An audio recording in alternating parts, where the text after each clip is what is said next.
ஏய் வீடுனா அப்படிதானே இருக்கும். இதான் ஒரு விஷயமா பேசுறது. ஏய் நான் வீணா அப்படிதான் இருக்கேன். அம்மா வெறுப்பு ஏத்துட்டு வந்து வெறுப்பு.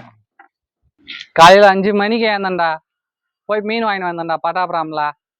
வாங்கி அந்த மீன் எடுத்தாந்து குத்தா மா 2 மீன் வறுத்து கொடுமான்னு கேட்டேன்டா.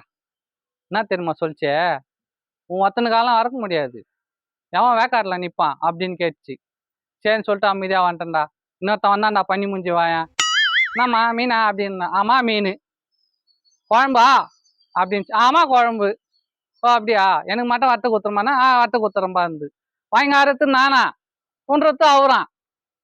நான் எட்டி பார்த்தா உனக்கு தான் அழகிறேன் ஐஸ் வைக்கிறான் நைஸா. அப்ப நான் யார்றா? அவன் ஆசைப்பட்டு அவன் துண்ணுவான். நான் ஆசைப்பட்டு கேட்டா மூஞ்சி லட்சம் மாதிரி பேசி அனுப்புவாங்க. அப்ப நான் எதுக்கு தான் சம்பாதிக்கிறேன் இங்க?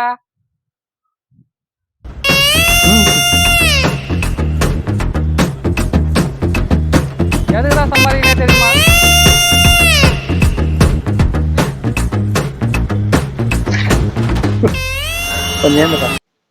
கேந்திர ஒண்ணு காலையில இருந்து சாப்பிடல, லோ சுகர்ல பசிக்குது சொல்லிட்டு வாங்கி வச்சேன். காது அடிச்சு நின்றுது பசியில. சாப்பிடலான்னு வரும்போது நீ வந்த, ஏதோ 2 வார்த்தை பேசினேன். என் குமுறல நான் கொட்டும் போது இப்படி சைட்ல எடுத்து தின்றேன். நல்லா இருக்குது. முருகன் நல்லா இருந்தது. ஏன்டா போட